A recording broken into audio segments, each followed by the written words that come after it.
Hello, this is an interview about Ender's Game, which we saw last night on the opening night, and I thought it was pretty interesting. And my first question is to my dad is when you first heard about the Ender's Game that they're going to make a movie, were you excited?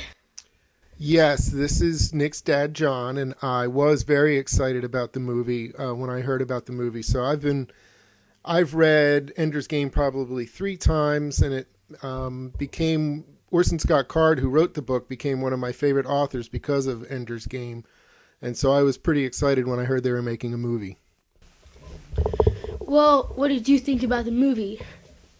Are you asking me again? Yes. Because we're here with Jack too. Yes, I'm asking you. Okay. Well, my first impression of the movie was that I really liked it. It's difficult to translate books to movies sometimes, and there's a lot more character development and a lot more insight into Ender's personality than there could be in the movie. I mean, the movie was almost 2 hours long as it is, so I was a little bit disappointed that they sort of skimmed over a lot of the major plot points, but they had to get a lot into the movie, so I give them credit, and I think they did a fine job. Jack, what did you think about the movie? I thought that it was very good. I liked the acting, and I thought that it was well played out. Well, what I liked about it, I liked how they had the talking, like in the book, they had talking at the beginning of each chapter with Colonel Graff and Major Anderson, and I liked how they had some of that in the movie. I liked how Ender always stood up for himself, but sometimes he got a little too violent. Right, and I think that when you said you liked the acting, I think that was one of the things that the acting really really stood out was when Ender got in those fights first with Stilson and then later with Bonzo. He really felt bad about it and thought of himself as a killer, and he didn't want to be. And I think that Asa Butterfield did a great job of of expressing those mixed up emotions. What do you guys think of, besides just saying it was great acting, what else do you think about the acting in particular? Well, it wasn't really about the acting. I liked how they had most special effects in it.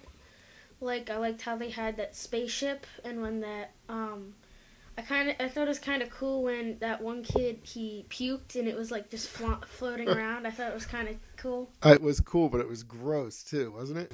Yeah. Yeah, kind of. Jack, I haven't heard anything from you yet. I really liked the battle school parts, the floating battles in the zero gravity battle school part. What did you think of that stuff? I thought that was kind of cool, and I also really did like the acting. Oh, you liked the acting too. Did you want to get back to saying something about that? I just thought that they did a very good job of what they said and did. Now, in the book, the children are much younger, and I think it was a challenge to find a balance of the kids that could be good actors and not as young as. I think they had to go a little older with a little bit. I guess they looked to be about 11 or 12 years old. Those guys. Rather than like the 6 and 8-year-olds that they had in the book. Nonetheless, I think all the kid actors did a great job. What did you think of Harrison Ford? Since this is digging Star Wars, maybe we should talk about Harrison Ford a little bit as Colonel Graff. Well, yeah, I liked how, like, in, like, the movies, like, most of the movies he's in, he has, like, a bit of a temper sometimes. I liked how he, like, stuck with that. Like, that's, like, his symbol, he's a little bit of a temper in it. That's a good insight. We just watched 42 recently as well, and he had a bit of a temper in that movie too, right? Yeah.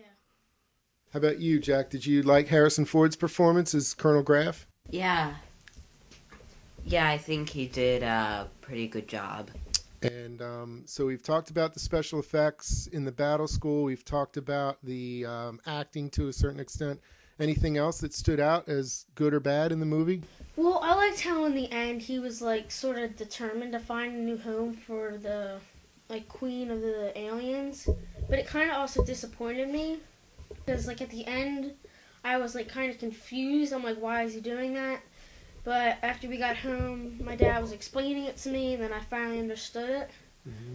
But I liked how also in the end it's like a twist when Colonel Graff, he says that Ender's gonna have to do performance to like graduate from fighting school, and it turns out that he actually destroyed the aliens' homes, and Ender really didn't like that because he like killed off an entire species, which I think I would have felt the same way if it surprised me. I also liked how there was some humor in it, like when Ender he got the dragon army assigned to it, and how Colonel Graff he's just like we disbanded it because they never won a they disbanded it because they never won a battle.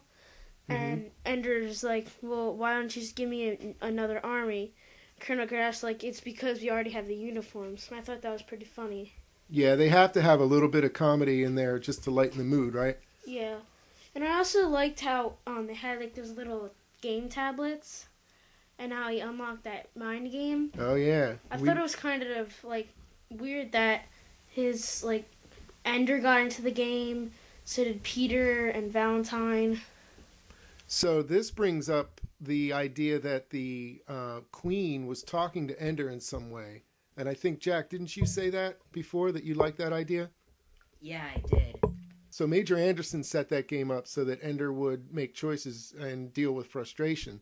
But when he figures out how to get past that giant, he's pretty much off the map as far as that game goes. And that was one of the first signals that the Queen might be trying to communicate with him in some way. What did you think about the way that played out in the movie? I thought that was kind of cool. What did you think was cool about it? The fact that the Queen was trying to communicate with him. And using images from Ender's own mind to try to draw him on and tell her more or less where she was, right? Tell Ender where she was. Yeah, I liked how Ender, like, he saw, like, outside when they were at, like, that base. I don't really remember what it was called. Well, that was the command school on one of the former Formic base. Yeah, so, like, I liked when he saw, like, how some of it was, like, the shape of a castle, like, when he was playing that mind game. So he looked up, and then he saw, like, he went in, and then it looked like he remembered, like, when he went in there from the mind game, he went where Valentine was standing in the game, and he went down and saw the Queen. I thought that sounded kind of cool when she was like coming out, like the clicking of the slime, like you could hear like slime and then the clicking on the ground. I thought that was kind of cool. I thought that was one of the things that was a little bit scary. I didn't think the movie was too intense until maybe if smaller kids would be afraid of that big bug. I thought the bug was really well done and pretty scary. Jack, you made a remark that you didn't understand what the tears were about. What do you think? Do you have any ideas what that might have been? What that sequence was? Well, I thought that it was the bug. Like the bug had touched his cheek, and I thought that the bug made him cry. So of pain. What do you think of the idea that Ender felt really horrible that he had just wiped out this whole species?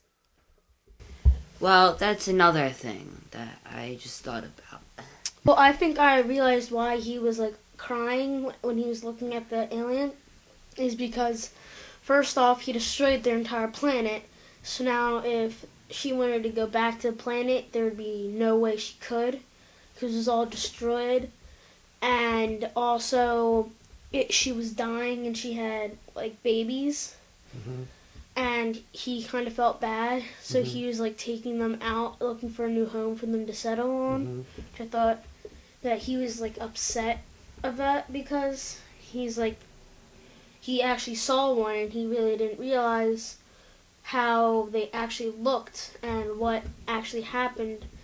And I think he realized that they're not that bad. They were just looking for another place to settle, and that's why I think they were attacking Earth. Right.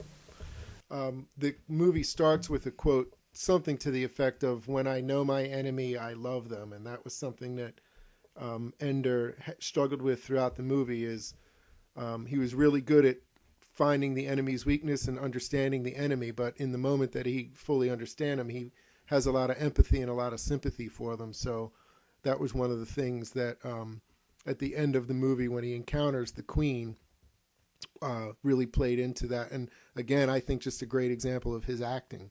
Now that you've seen the movie, are you encouraged to read the book and to find the differences, or do you think the movie was like good enough and you're not that interested anymore? Well, I have already started the book, and I need to finish it for school, so I kind of have to now. Good. Well, you're committed, right? So now, since this is digging Star Wars, can you think of any similarities between this and any of the Star Wars movies that you know? I know you know a lot of Star Wars movies. Do you can you think of any similarities? I thought the Formic ships that they were sort of rounded with points on them. I thought they looked a lot like the battle droid ships in the prequels. Yeah, and I liked how sort of like in the first episode, like the first Star Wars movie, A New Hope. Mm-hmm. I liked how like the carriers, they almost look like the smaller ship in the beginning of the movie. Oh, that's right. That's right. I didn't think about that. Yeah, it looked like the Princess Leia's ship in the front, right? And then, of course, you know, the connection is Harrison Ford was in the Star Wars movies, and he's in Ender's Game. Even though we didn't really have to go there, I thought since it's digging Star Wars, we should bring it up. I liked how Ender, his actor was in the movie Hugo. Mm-hmm. I sort of liked that movie. Mm-hmm. And I liked seeing a movie again with him. I wanted to see some more movies with that actor. I don't remember the name, but I liked... That actor's name is Asa Butterfield. So I'm glad that they put him and Harrison Ford in one movie. Mm-hmm. What do you think on a scale of 1 to 10, what's your rating of the movie? I gotta say like a 9. A 9, okay, strong number. How about you, Jack? 9. 9 from you as well. That's interesting. I would give it about an 8. I really enjoyed it, and I just realized that there are some limitations on squeezing a book like that into a movie. A lot like a little bit of the disappointment I might have had with Harry Potter. Some of the Harry Potter movies. Some of those books are there's so much information, and it's hard to cram it all into a movie. Yeah. Well, I haven't finished the movie, so I don't know how the book. I mean, I don't know how much they skimmed over or something. Yeah. I don't know how much they skimmed over. There's a lot left out, so there's a lot still for you to enjoy in the book. Yeah, I'm just glad they didn't make it like the 3 separate movies like they're doing with The Hobbit. Oh, me too.